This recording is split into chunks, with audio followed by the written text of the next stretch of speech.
বন্ধুরা এখন কথা বলবো আইপিএলে বিরাট কোহলিকে নিয়ে, আর তোমাদের সঙ্গে রয়েছে দীপঙ্কর সরকার। তো আজকে শোনাবো বিরাট কোহলির কী নজির গড়েছেন।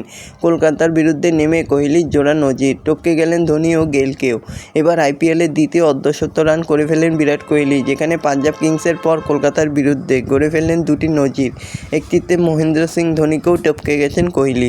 তো বন্ধুরা এরকমই সব আইপিএলের খবর প্রতিদিন জানতে হলে আমার চ্যানেলটিকে অতি শীঘ্রই লাইক, কমেন্ট, সাবস্ক্রাইব করতে ভুলো না ও বন্ধুদের মধ্যে প্রচুর পরিমাণে শেয়ার করে দাও, যাতে আমার 4000 ঘন্টা ওয়াচ টাইম পূর্ণ হয়ে যায়।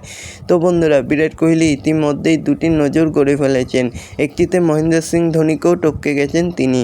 তো পাঞ্জাবের পরেই এবার কলকাতার বিরুদ্ধেও কোহলি তার রান গড়েছেন। শুক্রবার চিন্নাস্বামী স্টেডিয়ামে 59 বলে 83 রানের ইনিংস খেলেন তিনি। একই সঙ্গে গড়ে ফেলেন দুটি নজির, দুটিতেই রয়েছে ছক্কা মারার ক্ষেত্রে। একটিতে মহেন্দ্র সিং ধোনিকেও টপকে গেছেন কোহলি ইতিমধ্যেই। তো বন্ধুরা এরকমই সব আইপিএলের খবর তোমাদেরকে প্রতিদিন দিতে থাকবো, তোমরা দেখতে থাকো।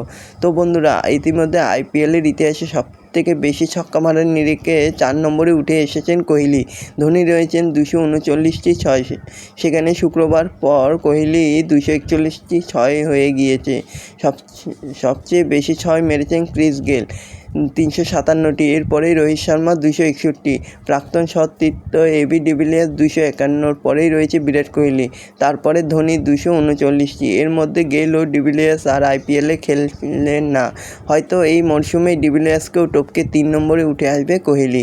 পাশাপাশি আরসিবি ক্রিকেটার হিসাবেও সবচেয়ে বেশি ছয় মারার নজির গড়েছেন কোহলি, তার 241টি ছয় ছাপিয়ে গিয়েছে গেইলকেও। এরপরে রয়েছে ডিভিলিয়ার্স, বাকিরা অনেক পরে। গ্লেন ম্যাক্সওয়েল 67টি, ফ্ল্যাপ ডুপ্সি 50টি ছয় রয়েছে। তো বন্ধুরা এরকমই সব বিরাট কোহলির খবর পেতে হলে আমার চ্যানেলটিকে অতি শীঘ্রই লাইক, কমেন্ট, সাবস্ক্রাইব করতে ভুলো না ও বন্ধুদের মধ্যে প্রচুর পরিমাণে শেয়ার করে দাও, যাতে আমার 4000 ঘন্টা ওয়াচ টাইম পূর্ণ হয়ে যায়।